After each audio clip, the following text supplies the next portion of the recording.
Okey, dah boleh mula cikgu? Okey. Okey. Assalamualaikum warahmatullahi wabarakatuh. Selamat pagi cikgu. Saya kenalkan diri saya dulu. Saya Nur Amirah binti Abdul Jamal, pelajar semester 1 daripada OUM Kampus Kuantan. Pagi ni saya Sekejap akan Ada orang apa? Cari sebelah. Dia dah bilik guru. Bilik guru. Nanti awak kat tak apa. Okey, pagi ni saya akan berbual cikgu berkaitan dengan peranan guru besar. Dan cikgu perlu berikan beberapa contoh lah untuk situasi yang berkaitan. Tapi kalau macam cikgu rasa macam nak skip soalan ke, macam saya rasa saya dah jawab soalan ni ataupun saya tak ada contoh, cikgu feel free untuk buat macam tu. Alright. Saya nak tekankan juga bila dalam saya punya kajian ni, nanti nama cikgu saya tak akan letak nama yang sebenar lah. Saya akan gunakan nama samaran. Ataupun cikgu ada nama samaran yang glamour ke, cikgu boleh beritahu saya. Aaron Aziz. Ada. Hampir-hampir ke situ. Okey. Saya minta cikgu kenalkan diri cikgu dulu, yang cikgu boleh macam Umum nama, okey. nama penuh. Bismillahirrahmanirrahim. Okey, terima kasih. Siapa nama awak? Amirah. Okey, Amirah. Jadi saya ucapkan tahniah lah pada awak sebab awak ni bidang ni masuk ke dunia pendidikan. Okey, jadi tahniah dan selamat datang lah. Saya agak awak berjaya lah lepas ni untuk masuk ke sistem pendidikan kita ni. Jadi sebetulnya memang awak kena tahulah macam sikit sebanyak tentang dunia pendidikan ni, macam mana situasi di sekolah. Nanti awak akan tahu kan, awak ada praktikum, awak akan ada apa di sekolah kan. Okey. Jadi nama saya Cikgu Azri bin Saleh. Okey, saya lahir pada tahun 1980 bulan 4. Okey. Umur berapa dah tu? Kalau 80 berapa umur? 25 dah. Dia juga saya 25 dah? Okey. Kita 25? Tak. 45 lah umur saya. 31. Okey, saya ni di maktab, di IPG lah. Dulu maktab. Di maktab dulu saya ambil sains dan pengajian Melayu. Okey. Saya ajar sains, saya dah mengajar lebih kurang daripada tahun 2004 sampai saya posting 2004.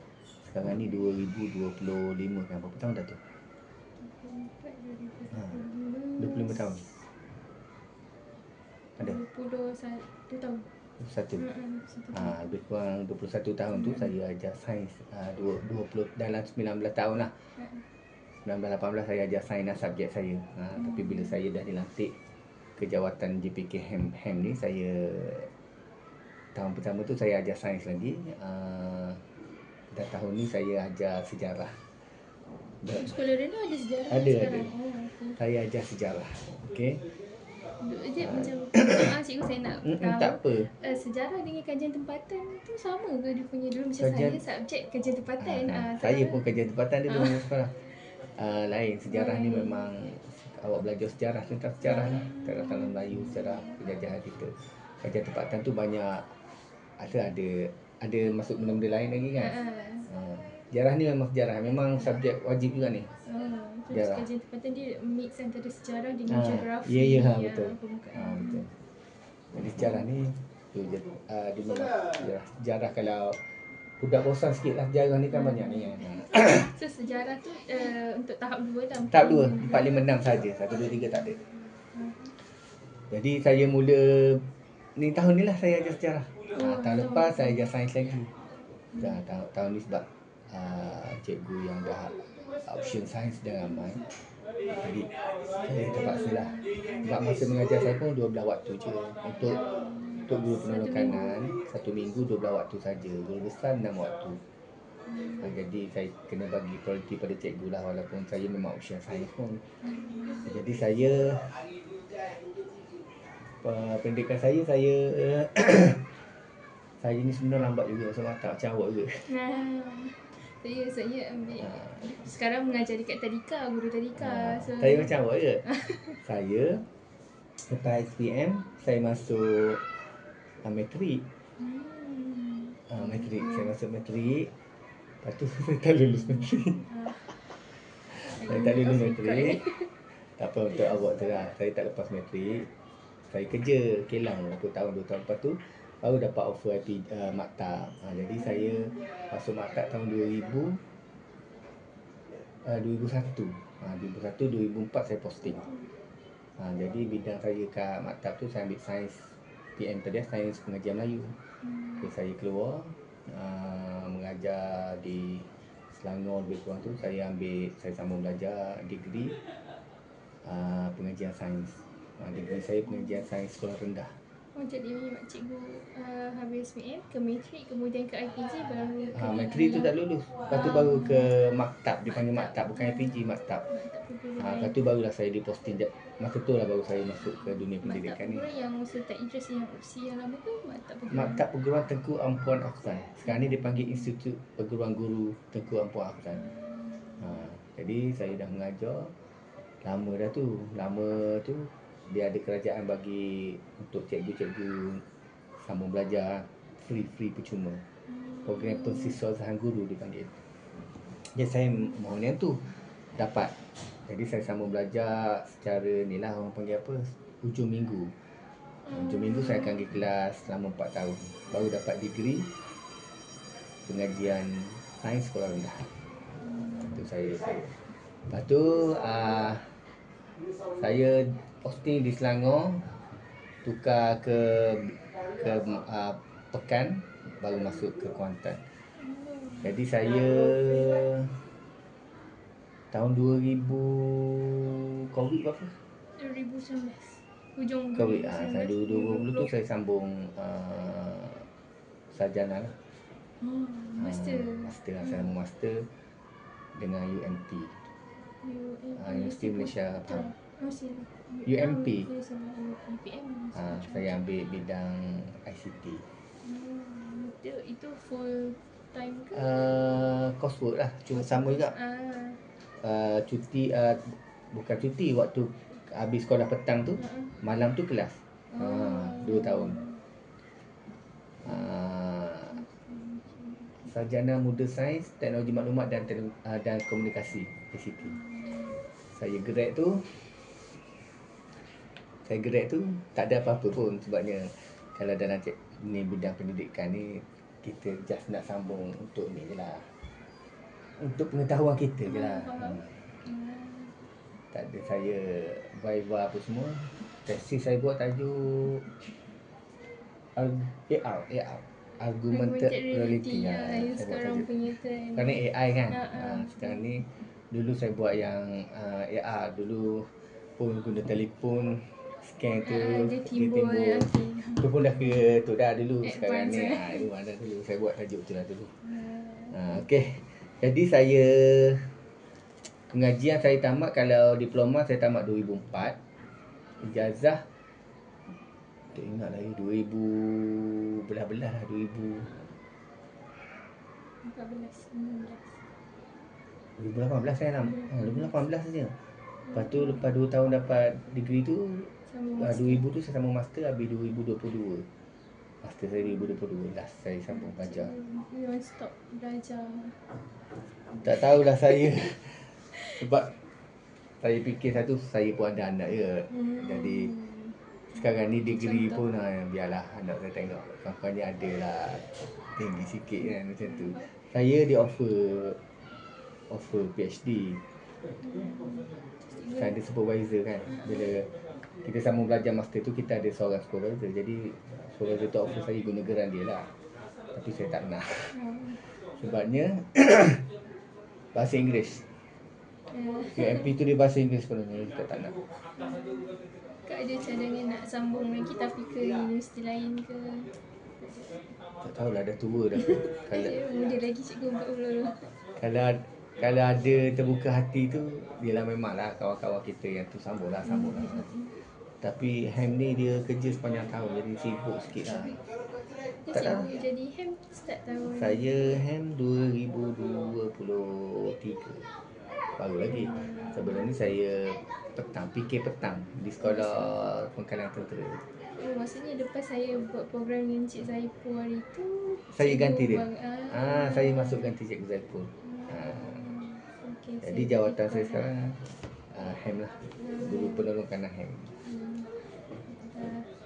Okay, jadi saya akan teruskan ke soalan yang pertama lah. Okey. Itu accountability. Accountability ni maksudnya tanggungjawab lah. Tanggungjawab yang kita nak tengok kat sini, tanggungjawab macam mana guru besar tu menjalankan tugas atas persepsi cikgu sendiri. Okay. Dia tak ada buruk dan baik pun, tak ada apa. Dan kita punya interview ni antara saya cikgu dan saya cikgu dan saya punya supervisor je nanti. Takkan sampai ke pihak yang lain, insyaAllah. Okay, soalan yang pertama. Bagaimana keputusan disampaikan kepada guru dan staf, dan bagaimana cikgu lihat tanggungjawab pengetua menjalankan Guru besar dia panggil sekolah rendah guru besar. Oh, guru besar. Kalau pengetua sekolah menengah. Okey. Dan macam mana cikgu rasa guru besar tu pastikan maklumat yang dia sampaikan tu difahami oleh semua. Okey. Saya ni pernah berkhidmat dengan 5 orang guru besar. Sepanjang saya 21 tahun ni, dalam 5 orang guru besar lah. Maksudnya GPK HEM kat sini bukan kali pertama lah cikgu jadi GPK. Kalau setakat yang jadi GPK kat sini, dah 2 guru besar lah. Sepanjang saya berkhidmat sebagai cikgu, pada start posting sampai dah ke sekarang dah 5-6 guru besar, saya lupa. Tapi di sekolah ni dah 2 guru besar. Okey, saya tengok memang ni guru besar ni dia ada cara masing-masing lah, cara nak sampaikan maklumat apa semua, ada cara masing-masing. Jadi untuk guru besar sekarang ni, dia biasalah sekarang ni suatu maklumat tu sekarang ni senang je. Sekarang ni kita ada group, betul tak? Group WhatsApp. Jadi dibelas je dalam tu, penerangan dalam tu. Kalau memerlukan kita maklumat tu perlu memang dijelaskan betul-betul penting, dia akan buat mesyuarat ataupun dia panggil KIK lah, perjumpaan seketika. Benda KIK tu apa, saya lupa. Awak cari yang maksud apa KIK tu? KIK ke Allah apa? Dia panggil perjumpaan sekejap lah. Ataupun kalau ada penting sangat, mungkin lepas pagi tu perhimpunan dia panggil semua cikgu berkumpul dekat dewan sekejap ke, dia akan tegang. Apa tu? Macam tu. Tapi kebanyakan sekarang ni dalam WhatsApp je, dalam grup je. Maklumat sekarang kan. Betul. Okay. Bolehkah kalau cikgu bagi contoh situasi, kat mana kalau macam ada satu kita macam program ke, dia lantik seorang cikgu lain untuk jadi PIC, dan dia akan pastikan macam mana guru besar tu pastikan PIC tu menjalankan tugas dia. Dia macam ni kat sekolah. Setiap program tu dia di bawah guru penolong kanan. Bukan guru besar yang melantik PIC, bukan. Di sekolah, kalau program sukan di bawah pokok, kalau program HEM di bawah saya, kalau program kurikulum di bawah GPK 1. So GPK ada 4. Kat sini 4 lah. GPK penolong kanan, pendidikan khas ada seorang. Kita ada kelas pendidikan khas. Kalau sekolah yang tak ada GPK tak ada pendidikan khas, dia 3 GPK je lah. Jadi program tu bukan guru besar yang ni. Saya sebagai GPK akan rancang program, kita yang akan rancang. Okay? Kita akan rancang buat kerja apa semua. Dan bawah kita ni adalah yang PIC yang kita HEM yang macam point out. Contoh macam kita nak buat ceramah awal remaja contoh. Kita akan pointkan PIC, kita bagi pada bimbingan dan kaunseling. Kita ada bimbingan dan kaunseling.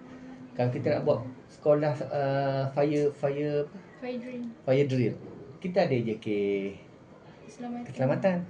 Jadi saya jumpa dengan tu, saya briefing lah. Kita nak buat kerja apa semua. Dan kerja ada tu, saya yang akan jumpa guru besar. Kita akan terangkan kita nak buat ni kan. Ceramah ni apa semua. Okey, guru besar lulus. Okey, kita jalan lah. Dan pada yang masa yang sama, guru besar dia akan pantau sama. Kalau dia tengok tak betul benda, atur cara ke apa tak betul, dia akan panggil Cikgu Aziz, boleh tak kita tukar macam ni. Macam tu lah. Masalahnya kalau macam pemantauan guru besar tu, kalau dia ada something macam baik yang dia macam cikgu katakan kena nak tukar something, adakah dia akan panggil sebelum tu ataupun cikgu ada mesyuarat postmortem pula selepas tu? Dia macam ni, kita ada rehearsal sebelum tu.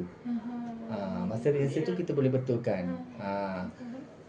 Dan kalau program tu, contoh program besar lah, kalau macam ceramah ni tak adalah tu sangat macam program besar macam hari sukan, hari anugerah kecemerlangan, kita dah ada rehearsal. Tapi kalau lepas daripada tu kita tengok ada lagi kekurangan memang, kita akan buat mesyuarat postmortem. Jadi at least penganjurah akan datang, kita tahu benda ni, anugerah ni tak perlu, ni tak perlu.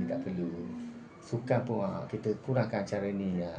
Kalau kita tengok, kita tak boleh kawal waktu lah. Macam kita tengok tahun ni kita buat waktu sampai pukul 1 habis. Jadi tahun depan bila habis program tu, kita pun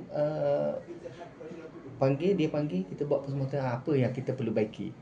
Jadi tahun depan kita kena kurangkan ni. Faham tak maksud saya? Jadi postmortem tu kita akan buat jugalah. Kalau benda tu event yang besar lah. Kalau event yang kecil macam panggil orang ceramah ke apa ke, tu tak perlulah. Maksudnya sebelum program tu dia ada rehearsal untuk tengok untuk tengok apa yang ni yang perlu diperbaiki. Kalau berlaku juga apa yang tak tu, dalam postmortem pula untuk kita next event next lah. Macam tu. So sebelum dan selepas pun ada. Banyak ni 2 soalan pun dah lama dah tak. Ya, saya mungkin akan kita pendekkan sikit lah. Tak apa. Ganggu waktu cikgu pula. Bagaimana guru besar sekolah berkomunikasi semasa berdepan dengan situasi yang di luar expectation dia, dan macam mana dia nak handle, dia buat keputusan untuk handle tu. Kalau cikgu boleh bagi contoh situasi ke yang sepanjang cikgu dengan Puan Siti ni, bila situasi sukar maksud yang jarang-jarang berlaku, macam kes kalau macam sekolah menengah hari tu saya interview, dia most extreme part dia adalah bila student tu panjat tangki air sekolah. Macam tu kan. Di sekolah menengah ni dia tak ada ni ada anak-anak cumanya sikit. di sekolah rendah ni tak adalah kes-kes yang macam tu. Kalau kes-kes disiplin macam ni, guru besar biasanya dia akan serah pada hand je lah. Saya akan selesaikan, saya ada guru disiplin, saya ada kaunseling, saya ada. Tapi biasanya kalau kat sini situasi berdepan dengan ibu bapa lah. Ibu bapa. Ada sekarang ni ibu bapa bukan nak ni lah, dia terlalu defensif anak. Setelah ada sikit anak dia tu nak datang serang sekolah. Jadi bila dia berdepan dengan situasi tu, tak marah pun, dia panggil berbincang elok-elok lah dalam bilik. Kalau dia perlu pandangan kita, dia akan panggil lah. Dia akan panggil lah orang-orang kanan dia ni. Gitu je. Tak ada sekolah menengah, tak ada. Sekolah rendah ni tak ada. Cuma dengan situasi sekarang, parent kadang-kadang dimari, tak puas hati, mari datang serang sekolah kan. Gitu je. Tapi nak kata serang tak juga, datang nanya lah ni. Rasanya kianok lah dalam kelas.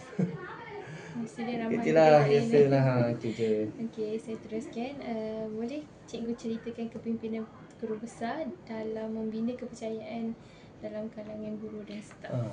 Yang sekarang lah ni kita cerita pasal yang sekarang. Sekarang ni dia sangat, guru besar yang sekarang ni dia sangat friendly. Kalau ikutkan ramai cikgu-cikgu senang lah sekarang ni.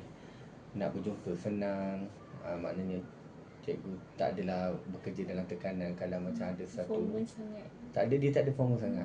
Datang kalau nak minta cuti pun, kalau alasan yang kukuh, tak ada masalah, bagi je, tak ada masalah. Tak adalah orang kata apa, ada serta-serta juga strict, ada yang strict kan, ada yang saya pernah jugalah dalam guru besar yang lain. Masa saya jadi guru biasa, kalau macam ada tu sakit pun tak bagi cuti apa semua. Kalau nak cuti kena hantar dulu MC tu ke sekolah baru boleh cuti. Tapi yang ni dia banyak timbang rasa. Dan cikgu sangat percayalah tu sangat selesa. Guru besar yang sekarang ni. Saya pun, sebab saya ni hang baru lagi dalam 2-3 tahun, 2 tahun 3 tahun dia orang panggil baru lagi, baru nak nak belajar apa hang. Jadi dia kalau macam ada benda yang saya program yang saya lupa nak jalan ke apa, dia tak marah. Panggil kita, boleh tak kita jalan dia program macam tu. So dia ada takwim yang cikgu kan follow. Takwim saya ada takwim. Jadi dia tolong ingatkan. Jadi kita percaya maaf cikgu saya lupa. Tak apa. Kita pun dalam belajar. Itulah.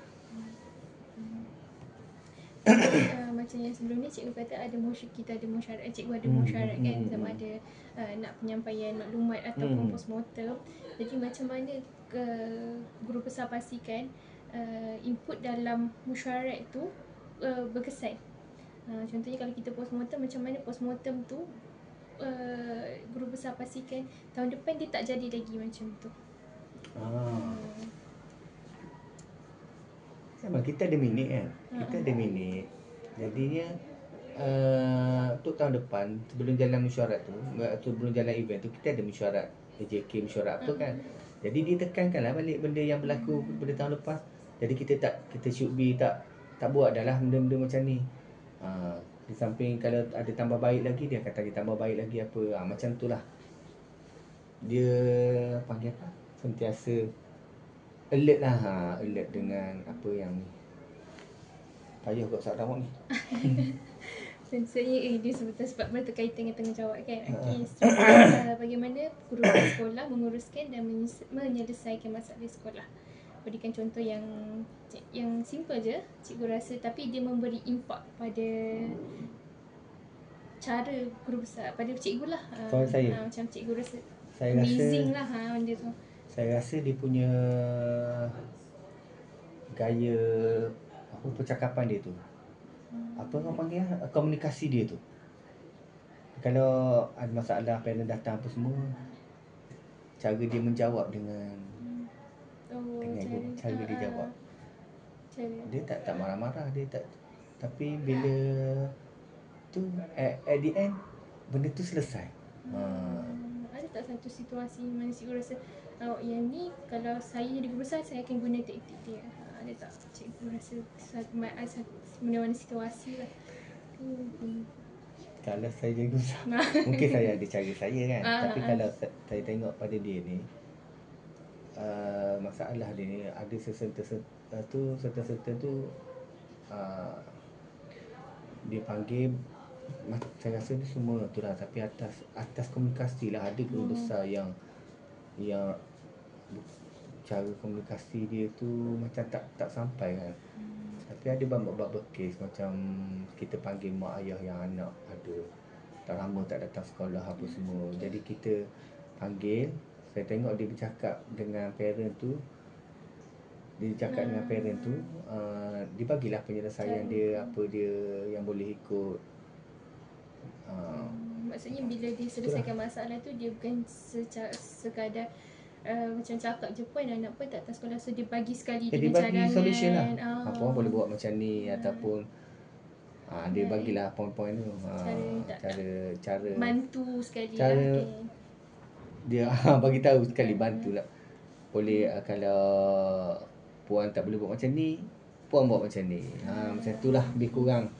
Jadi satu lagi saya ni, gaya percakapan dia lah. Komunikasi dia bagi. Komunikasi yang berkesan. Sebab sekolah rendah ni tak ada sangat pun benda-benda yang isu yang ni. Jadi tak ada lah marah-marah, tak ada apa ikut mood ada yang ikut mood kadang. Tapi dengan point city tak ada. Kita pergi, kalau time dia busy pun dia cuba komunikasi dia tu. Tunggu sekejap aja dia macam cikgu pun cikgu tunggu sekejap aja saya macam tu lah. Sebelum saya pun pernah juga praktikal kat sekolah, tapi betul lah cara komunikasi tu dia menggambarkan pribadi orang tu sebenarnya. Dia pun kakak tahu, dia pun kadang-kadang dia pesan dah, dia janganlah panggil saya puan ke apa, dia tak nak. Kalau macam saya muda pada dia, panggil kak aja. Kalau cikgu yang lebih tua pada dia, panggil cikgu lah.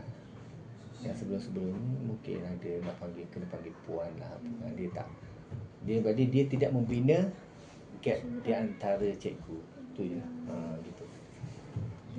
Saya teruskan soalan yang kedua, B yang satu ni saya rasa dah cikgu hampir menjawab. Mesti jawab banyak kan. Pendekatan Tentang komunikasi kan. ni. Okey. Soalan kedua ni saya minta cikgu bagikan situasi di mana situasi tu memerlukan guru besar tu dengar masalah tu. Dia tak ada di tempat kejadian, mungkin dia pergi kursus ke macam mana ke, dan dia kena dengar daripada beberapa orang pihak. Dan macam mana setiap pihak A, B, C tu macam mana dia nak gabungkan cerita tu dan jumpa satu solusi di mana puaskan hati ketiga-tiga orang tu. Ada berlaku je pun kat sini. Ada kat sini. Bukan awak tak dengar saya cerita ni. Ada je cikgu-cikgu yang bukan kata bermasalah, tapi dia ada masalah dia sendiri. Masalah yang ada hubung kait antara tiga orang tu ada je. Yang melibatkan ni lah organisasi macam kelab guru ke apa ke. Jadi dalam kelab guru, contoh kita di sekolah ada kelab guru kan. Kelab guru tahu kan? Pernah dengar tapi tak tahu. Dulu sekolah tak kisah kelab guru ni cikgu lah, kelab cikgu kat sekolah ni untuk buat kita bayar lah. Lepas tu kita ada program. Jadi kita ada pengurusi, ada naib pengurusi, ada belaka semua tu. Tapi dia bukan macam pengurusi tu tak semestinya guru besar kan? Dia ni kalangan cikgu. Kelab guru ni cikgu. Guru besar tu sebagai penasihat je. Penaung, dia sebagai penaung. Guru besar di GBK tak terlibat? Tak terlibat. Cumanya saya kita gila-gila. Tahun ni saya penasihat, guru besar penaung. Tahun depan dia pergi koko pula. Pengurusi ni kalangan cikgu, semua cikgu. Tapi bila di kalangan cikgu, ni adat berpersatuan lah. Cikgu ni tak puas hati yang ni, tak buat yang ni, tak puas hati yang ni. Jadi ada kes lah juga. Jadi yang ni datang mengadu kat guru besar, yang ni macam ni. Jadi dia dengar. Dan dia dengar semua lah. Dia dengar ketiga-tiga tu dia dengar. Dia nak buat keputusan tu, ada ketikanya dia akan panggil kita orang juga lah. Jadi dia membina kepercayaan lah dalam kalangan pentadbir ni. Dia tak nak dia berseorangan. Jadi dia nak pentadbir lain pun tahu juga. Jadi dia minta pandangan. Dia minta pendapat. Dia bukan keputusan daripada dia seorang. Tu yang saya respect lah dengan dia. Ada certain tu bila tu dia buat keputusan dia sendiri kan. Jadi dia panggil. Kalau macam saya penasihat, dia panggil, dia bercerita, cikgu ni macam mana kita nak ni. Ataupun kalau tak boleh, dia panggil mesyuarat exco lah, mesyuarat pentadbir. Jadi kita orang bincang dalam tu, timbul satu jalan penyelesaian. Dia pun buat jalan penyelesaian tu lah. Tak selfish lah, maknanya dia berkongsi benda satu. Kecuali kalau hal peribadi sangatlah cikgu, dia tak akan kongsi lah. Kita pun orang macam awak bercerita, macam ada cerita saya ni ada cuba lelaki saya kahwin lahir ke apa kan. Jadi benda tu benda secret peribadi. Jadi takkanlah dia nak tu semua kan. Jadi dia mungkin akan sarankan pergi jumpa kaunselor ke apa ke. Itu putusan dia lah. Benda-benda yang melibatkan sekolah yang tu dia akan bincang. Tapi melibatkan peribadi, just dia dengan tu. Macam tu lah. Menjawab soalan tak? InsyaAllah menjawab soalan. Maksudnya fahamlah. Jadi kalau macam ada situasi tu berlaku, maksudnya guru besar ni dia melibatkan, dia akan biasanya akan panggil pandangan orang lain, pendapat orang lain. Bukan orang lain tu maksudnya orang bukan. Macam fikir lah. Dia orang kanan dia lah, dia panggil kanan. Dia akan tanya pendapat orang kanan dia lah. Okay, soalan yang kedua tu saya rasa macam repetitif untuk soalan yang kan. Putusan yang pertama tadi cikgu kata melalui WhatsApp meeting tu, so kita akan skip. Okay, yang kedua ni kita ada banyak WhatsApp grup ibu bapa kat sini, grup kelas. Jadi penyampaian maklumat tu lebih cepat. Satu lagi kita akan surat macam cuti ke apa kan, maklumat kita akan blast dalam grup je. Kita akan surat grup besar tanda tangan, kita akan blast dalam grup je. Kalau dulu Kalau sekarang ni kan Zaman saya paperless. Zaman dulu kita satu-satu. Satu-satu. Kalau kita lupa nak keluarkan daripada beg, bertahun lah duduk dalam beg tu. Tapi kalau keluar kan, kalau kan jumpa depan pagar sekolah tu cecek. Sekarang ni tak ada. Okay. Jadi Dan kadang-kadang parent pun direct je telefon sekolah terus sekarang ni. Okay, jadi saya dapati yang cikgu menyatakan bahawa sikap guru besar dia merupakan seorang yang friendly. Sangat. Okay, jadi kalau cikgu nak jawab ke soalan nombor 4 tu, menunjukkan rasa prihatin atau Itu sememangnya lah dah. Kalau dia tu, kalau ada dia satu ni, saya perhati ke dia yang sangat prihatin dan rasa prihatin kan. Kalau tiba time birthday cikgu, dia orang yang pertama yang akan wish dalam grup cikgu-cikgu lah, grup cikgu lah, grup official dipanggil. Dia orang yang pertama yang akan wish dalam tu. susah ke nak cari? Ingat susah nak ingat semua ke birthday cikgu. Dia ada 74 orang staff. Saya perhati setakat 2 tahun yang saya 3 tahun dengan ini. Kalau ada, memang tak ada orang lain dulu, dia akan pukul, kalau dia mungkin dia tidur pukul 12, masuk pukul 12 tu birthday saya, selamat happy birthday apa semua, cikgu Azri apa semua dalam grup. Dia sangat tu. Lepas tu kalau staff-staff ni, biasalah staff-staff ni kita akan dibagi kek apa semua tu lah. Dia suka buat makanan, kat pejabat ni buat makanan. Jadi dia meraihkan guru. Dia meraihkan. Dan dia sangat detektif guru dia. Tak, kalau orang lain salahkan guru, dia akan protect guru. Dia akan nanti saya akan siasat, belum tentu betul. Biasanya ada certain guru besar, dia minta guru tu sendiri jawab. Kalau orang mari, kenapa buat anak saya ni, tak jumpa dia dulu. Dia nampak tenang lah untuk handle situasi. Betul lah. Sesuai lah dia jadi guru besar, sebab dia boleh cool dengan masalah dia tu kan, dia boleh cool. Jadi macam mana soalan seterusnya, macam mana guru besar tengok sekarang kalau tak jawab 7 langkah dia tanya lalu nampak dia prihatin. Belum lah dengan interview ni. Sekejap kita jawab. Dia je lah.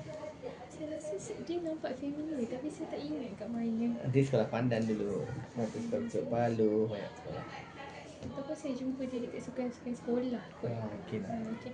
Yang kedua, yang seterusnya soal yang macam mana guru besar gunakan bahasa badan, eye contact macam tu untuk bila kita communicate dengan dia lah. Macam mana, ada suara ke, nak tunjukkan dia rasa prihatin ke, ataupun tu nak cakap macam mana lah, memang ada lah. Kan kadang-kadang kalau bergurau bahasa badan, kadang-kadang nak cakap bahasa badan memang untuk macam ni, kalau macam isu ni, soalan ni dia fokus pada kalau cikgu ada student lah, kan student tu ada masalah ke, yang biasanya jumpa kaunselor, tapi guru besar sendiri turun padang untuk handle student tu. Macam tu agak adakah dia macam cikgu nampak dia akan marah ke, ataupun dia tak pernah marah ni. Tak pernah marah. Kadang kalau ada pun dia, murid pun dia tanya, kadang dia peluk, bahasa biasa, tapi dia tanya dalam keadaan macam tu. Tak ada marah-marah, tak ada. Tak pernah saya tengok lagi dia marah setakat ni lah. 2 tahun 3 tahun bukan 2 tahun lebih, tapi tak pernah sangat nampak lagi dia marah murid. Cuma membebel tu adalah dekat perhimpunan tu, nasihatkan. Belum lagi nampak, kecuali saya lah. Saya memang selalu hand kan, biasalah. Dia belum saya tengok lagi yang betul-betul marah lah. Dengan cikgu pun sama.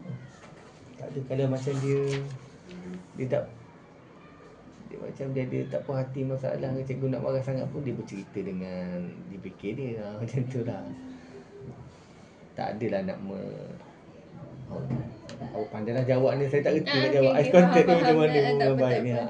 Tapi macam tu lah. Tapi saya rasa roughly yang cikgu ceritakan tadi, sebab je cikgu bersambung-sambungkan cerita. Jadi saya rasa saya boleh ambil poin-poin kat situ lah untuk jawab soalan saya. Okey, jadi soalan yang kedua yang tentang pembuatan keputusan decision making. Guru besar macam mana dia libatkan guru-guru untuk kena pasti masalah atau perkara yang perlu diperbaiki di sekolah. Ni biasalah mesyuarat lah kan. Tanya apa masalah cikgu, ada apa bincang daripada ni kan. Dalam mesyuarat lah biasanya. Ataupun kalau cikgu sendiri ada masalah, cikgu sendiri jumpa dia. Tapi kalau untuk secara random, dia tanya dalam mesyuarat lah. Kalau cikgu ada masalah, jumpalah saya. Macam tu lah. Biasa lah, ni common. Soalan yang kedua ni dia saya minta cikgu berikan satu contoh masalah yang agak rumit lah dalam organisasi. Sebenarnya cikgu 2 tahun lebih dekat sini, dan macam mana guru besar tu handle situasi tu. Untuk masa 2-3 tahun ni tak ada benda yang complicated sangat.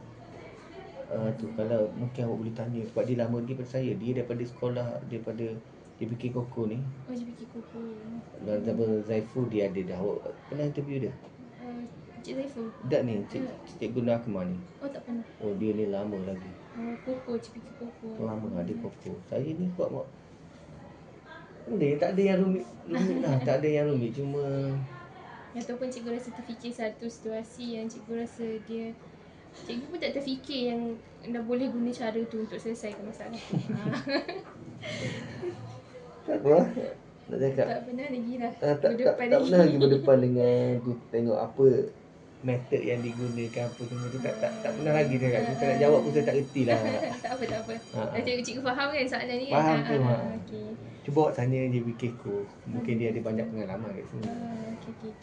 Okey, jadi soalan yang seterusnya, sejauh mana guru besar sekolah dapat mendengar pandangan guru-guru atau libatkan mereka dalam buat keputusan? Ini guru-guru, bukan GBK.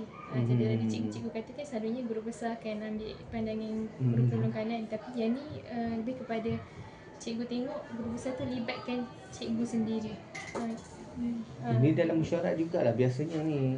Mesyuarat juga. Kalau ada yang saya cakap yang nombor 1 tu jugalah. Maksud libatkan cikgu-cikgu ni macam mana? Dia dengar ambil poin daripada cikgu-cikgu untuk macam ada saya ada cadangan, contohkanlah cikgu guru selalu macam tu. Dalam mesyuarat lah. Dalam mesyuarat pandangan cikgu-cikgu ni kita akan tanya pandangan cikgu. Lepas tu mungkin dia akan nilai lah baik yang mana boleh ke tak apa semua. Ataupun ada cikgu yang datang jumpa dia, cikgu boleh tak saya nak buat ni, nak buat ni. Lepas tu dia tanya 1-2 soalan, cikgu tu kata mungkin dia akan terima lah. Macam tu je lah. Maksudnya semua, tapi dia sangat mendengar pandangan cikgu lah. Maksudnya kalau dia macam panggil untuk mesyuarat, semua cikgu terlibat. Kemudian bila ada input tu akan dibuat mesyuarat bersama GPK pula. Macam tu. Input macam mana tu? Macam ada cikgu tu kata, saya nak buat macam A, saya nak buat A, katakanlah saya nak buat A, okay. Lepas tu cikgu ni kata tak nak, saya nak buat B. Dan cikgu ni kata saya nak buat C, okay. Dia terima semua. Kemudian ABC tu dibawa kepada mesyuarat bersama orang kanan ni pula. Macam biasanya dalam mesyuarat benda tu timbul. Kita nak buat, contoh kita nak buat sukan, biasanya PKK yang bentang. Bentang, cikgu ni kata boleh tak buat macam ni, yang ni boleh tak buat macam ni. Kita bincang kat situ juga. Maksudnya kat situ keputusan tu dibuat. Keputusan tu situ juga. Maknanya guru besar lah biasa yang buat keputusan. Kita tanya JB boleh tak? JB kata okey, kita ambil ketetapan macam ni lah, macam ni. Ni macam tu. Tapi pandangan cikgu dia tak tolak pun. Cikgu betul juga cikgu, tapi kita yang baiknya kita buat macam ni. Gitulah. Cara dia handle, dia meraihkan semua pendapat. Dia meraihkan semua pendapat. Dia tak pernah orang nak bagi pendapat, tak apalah, saya nak guna yang saya ni, saya je betul. Tak gitu. Dia akan dengar dulu cikgu 4-5 orang. Nanti dia akan bagi keputusan situ lah. Maknanya jaranglah dah habis mesyuarat tu tak ada keputusan. Jarang. Kecuali yang betul-betul dia tak boleh nak ni, okey tak apa, nanti saya akan bagi tahulah dalam grup apa keputusan. Gitulah biasa. Dalam grup cikgu-cikgu kan, biasa macam tu. Tapi jangan. Ini soalan ni agak tricky sikit lah. Saya akan explain pada cikgu kan, sebab dia nampak macam skema. Okay, bila berlakunya satu keputusan, adakah pengetua ni, guru besar ni, dia akan buat decide satu keputusan, dia akan pergi tak kepada cikgu lain, oh saya minta maaf saya kena buat keputusan macam tu sebab saya tak suka dia. Ada akan pergi kalau tak kira ada macam cakap belakang lah. Tak tahu buat apa tu? Soalan nombor 5. Nombor 5 tu. Maknanya dia dah buat keputusan, dia kata pula keputusan tu. Betul. So decision bila dia dah buat keputusan, kemungkinan cikgu lah kot yang cakap belakang. Betul tak? Dia tak ada nak cakap belakang. Tak. Okay. Betul tak? Kalau awak kerja kemas dulu, saya buat keputusan, Allah cikgu kita pun betul. Betul tak? Ni dia kata GB yang cakap belakang macam tu, pergi cakap kat orang ni, mana ada, tak ada lah. Dia telus. Sebab itu ayat kat situ, adakah sentiasa sama dan telus. So telus guru besar tu memang dia tak ada lah kan, macam tu tak, kan. Tak ada, cikgu je. Kebanyakan cikgu dah. Sebabnya kalau kita sebuah organisasi ni, kita kadang leader kita kadang dengan orang ni dia cakap lain, dengan orang macam ni. Ada leader yang macam tu. Tak ada, dia stick pada keputusan tu lah dia. Tapi dia akan cakap lah, okay, saya terpaksa buat keputusan ni untuk kebaikan semua lah. Bukan saya fikir satu pihak je apa semua. Tak adalah lepas tu dia pergi kat saya pula. Macam yang awak cakap tu tak ada lah. Minta maaf cikgu sebab ini macam kita, sebab dia berkaitan tapi dengan ada leadership. Ada. Certain sekolah ada Guru besar dia. Guru besar ada. Tapi banyaknya di kalangan dipikir. Faham tak? Dia dipikir pun ada sebenarnya yang tak setuju dengan guru besar, yang tak sehaluan kan. Satu lagi dia pergi kat dia ni, apa buat keputusan macam tu? Itu bukan keputusan saya ya. Itu keputusan guru besar. Awak terima je lah. Ada, tapi tak berlaku lah di sekolah ni. Buat setakat yang saya berada di sini, tak ada. Lagilah guru besar tak ada. Saya percaya kalau lagi tinggi kita duduk, kita buat macam mana pun tetap akan ada orang tak suka kita. Itu sememangnya. Macam awak buat terbaik mana pun. Saya betul. program banyak mana saya buat belakang. Yang belakang, cakap belakang. Awak kena ingat gini lah, kita ni tak mampu nak puaskan hati semua orang. Tapi kita buat yang mana yang terbaik yang boleh kita buat, dan jangan menyusahkan orang kalau boleh. Macam tu. Manusia ni kalau saya jadi guru besar nanti saya tak tahulah saya buat. Okey, kita buat hari Sabtu, hari Senin kita tak mohon cuti. Contoh hari Sabtu kan dicuti program gitu. Saya memandangkan sebab PDPC lagi penting. Contoh saya kata gitu. Mesti ada kat belakang. Sekolah lain semua cuti apa semua. Biasa tu, biasa. Tapi guru besar ni tak ada macam tu. Tapi cikgu saya tak nafikan ada. Itulah. Tapi sebab dia berkaitan leadership kan. Leadership. Kepimpinan. Soalan saya mungkinlah nampak memburukkan guru besar, tapi saya nak bagi orang faham soalan tu lebih senang. Okey, jadi untuk soalan seterusnya berkaitan dengan pengurusan masa. Okey, jadi untuk macam mana guru besar sekolah ni menetapkan matlamat untuk sekolah, dan macam mana matlamat itu disampaikan kepada guru-guru. Apa maksud soalannya? Masa? Matlamat ni contohnya macam menetap pengurusan masa. Matlamat untuk sekolah, matlamat disampaikan. Contohnya macam ada guru besar macam okey, tahun ni saya nak 0 kes disiplin. Itu matlamat dia. Dan macam mana dia nak pastikan guru besar ni dia, saya bagi contoh je 0 kes disiplin. Dia matlamat ataupun sasaran dia bergantung kepada JPK. Sebab JPK yang tahu. Macam saya pegang murid kan, saya kata okey, tahun ni saya nak peratus kehadiran sekolah kita ni 90%. Jadi saya akan buatlah program. Jadi guru besar dia tetapkan sasaran lah. Okey, dia kata okey, saya setuju. Ataupun kalau dia tak setuju, boleh tak naikkan sikit 91 ke 92 ke. Sebab saya tengok murid-murid rajin datang sekolah. Kes spontan pun kurang. Kita naikkan 91 ke Cikgu Azri gitu. Dia ada perbincangan dua hala lah kat situ. Sama juga macam ni, kurikulum PBD. Keluar tadi tak? PBD dia masa dalam mesyuarat exco, mesyuarat pentadbiran, kata saya dia kalau dia masuk mesyuarat panitia ke apa, dia cakap sains nak band 5 berapa orang kita nak hasilkan. Oh, dia punya tu band sekarang kan. Band. Jadi saya tak berapa tu sangat lah yang tu family, tapi dia ada lah. Jadi dia tetapkan sasaran. Kalau dia kata saya tengok boleh capai lagi tinggi ni, jadi boleh tak kita naikkan, macam tu. Jadi dalam bila kita dah sampai di peringkat tu, kita dah bincang di peringkat pentadbiran ni, bila ada mesyuarat dia akan sampaikan, okey cikgu, kita mohon kita akan buatlah kita akan adakan aktiviti supaya murid kita ni capai sasaran 90%. Dia akan sampaikan hasrat dia tu dalam mesyuarat.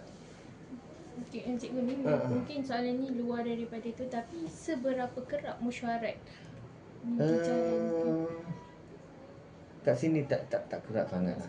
Kecuali Sebulan kecuali ada program yang perlu kita jalankan yang perlu tu. Kalau takat program-program yang tu kita belas dalam grup je. Tak adalah macam sebulan 5 kali, tak ada. Kadang-kadang sebulan sekali, 2 bulan sekali, 2 bulan 2 kali macam tu. Kalau melibatkan benda yang perlu yang disampaikan dengan tu baru yang. Saya tak nafi kalau pergi sekolah lain pun ada tiap-tiap minggu pun ada mesyuarat. Dipanggil KIK, perjumpaan mingguan. Maknanya setiap hari Selasa ada perjumpaan. Nak cakap apa tu guru besar lah nak cakap apa. Tapi kat sini tak ada, sebulan macam sekali 2 kali macam tu. Jadi kalau macam mesyuarat tu dijalankan, adakah dia dibuat selepas waktu sekolah dan mengambil waktu guru? Biasanya pukul lepas balik sekolah lah. Bukan murid balik pukul 2, kita jalankan 2.30. Ataupun kita bagi masa solat dulu tu semua. Lepas sampai pukul ya.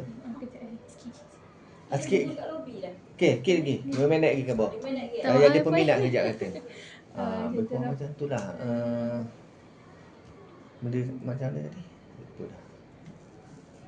Kat mana tadi? Mesyuarat yang selepas waktu sekolah diberi waktu untuk solat, biasa makan. pukul 1, habis waktu 1.30. Dalam setengah jam tu lah pukul 1. Tapi jarang lah sampai pukul 4. Pukul 3.30 tu memang dah stop. Tu sekolah ni. Sekolah lain saya tak tahu. Jadi saya rasa untuk pada saya soalan nombor 4 tu saya nak tahu kita sikit lah soalan 2 dan 3 tu. Bagaimana guru besar ni seimbang dia work-life balance. Maksudnya cara dia handle cikgu supaya tak ada stres. Okey, yang ni weekend ke, bekerja weekend ke. Kadang urusan ni dalam waktu bekerja ni saja dia ni. Di luar waktu kerja dia jangan kacau. Hari Sabtu pun dia jangan kacau. Kecuali program-program betul yang dapat arahan daripada KPM kena jalankan pada hari Sabtu. Dan walaupun kita ada 2 dengan 4, Sabtu minggu kedua dengan 4 kita boleh panggil cikgu kan. Tapi buat semasa 2 tahun ni jarang dipanggil cikgu untuk hari Sabtu. Dia kata masa bersama family. Waktu kalau dalam waktu sekolah ni memang betul-betul waktu sekolah. Dia akan waktu sekolah lah, waktu bekerja kan. Hatta malam pun dia jarang. Kacau cikgu. Nak WhatsApp apa kerja apa semua tak ada. Sama. Dia pesan pada saya pun, pada lain pun sama. Waktu bersama family. Waktu kerja kita kerja. Yang kacau kecuali KPM kata hari Sabtu kena buat gotong royong. Tu terpaksa. Sebab tu sekarang cikgu sangat happy lah duduk sini agaknya. Dia banyak masa. Waktu cuti pun kita kacau. Waktu cuti panjang sepatutnya boleh ada tugas bergila-gila cikgu. Tak ada, dia tak kacau. Cikgu pergi bercuti. Janji balik waktu cuti. Waktu saya, contoh saya nak buat mesyuarat, cikgu kena ikut lah. Cikgu saya dah bagi banyak cikgu pergi serentak lah. Takkan saya ambil masa cikgu sikit pun tak boleh. Gitu. Waktu kerja kena kerja lah. Waktu kalau ada mesyuarat tak, mesyuarat pukul 2 sampai pukul 4 lah contoh. Dalam seminggu tu sehari je. Yang hari lain bulan yang lepas-lepas tu awak nak balik, awak nak buat kerja apa, tak kisah. Kita tak panggil pun waktu tu. Tapi bila kita nak masa awak sikit, consider lah, give and take lah. Takkan awak stres juga saya nak ambil Satu minggu seminggu, sebulan tu Sebulan sekali sekali je. Waktu lain awak dah kita tak kacau. Dia lah tak kacau, Gusal lah tak kacau. Dia pun pesan janganlah buat aktiviti tu. Tu biarlah. Mana-mana pun dia cakap, saya ingat dia cakap mana-mana family yang first. Bila kita susah, family juga yang tolong kita. Tak ada orang lain nak tolong kita. Jadi jagalah family tu. Betul. Jadi kalau ada yang sakit apa semua, dia sangat, kalau nak jaga mak ayah tu, nak mohon cuti kan, sangat senang. Dia akan lulus lah. Tengok. Dia macam tu. Sangat menjaga lah. Gitu. Jadi cikgu secara ringkasnya, guru besar adakah dia terlibat dengan rancangan jangka panjang sekolah? Jika ya ataupun tidak, mungkin cikgu kata kalau ya, dia lah yang terlibat. Kalau tak, mungkin guru penolong kanan. Dan macam mana dia supervise jangka panjang dia pun tak tahu berapa lama dia di sekolah tu. Apa yang kita punya fikir pun, kita tak tahu berapa lama kita di sekolah ni. Tapi mungkin dia ada program jangka panjang. Dia lah yang ni, macam dia nak buat satu program, nak besar kantin ke apa yang memerlukan permohonan. Dia lah yang kena ni. Jadi kalau macam permohonan tu kan, macam saya pernah lah datang pergi ke, saya bagi satu situasi saya pergi ke sekolah tu, kita orang nak sewa dewan dia. Kita kata okey, dia lulus kan. Kita orang cakap kita nak hantar surat. Kita tak apa, dah nak dekat dengan tarikh nanti baru hantar surat. Lepas tu kita cakap lah kita orang nak pinjam PA system, mikrofon sikit-sikit. Kemudian bila sampai ke tarikh tu, guru besarnya orang lain. Dan tiba-tiba macam tu lah. Tak boleh nak agak lah. Okey, sebab faham. Saya pun tak tahu berapa lama saya di sini. Jadi kita nak rancang benda jangka panjang tu, kita tak mampu.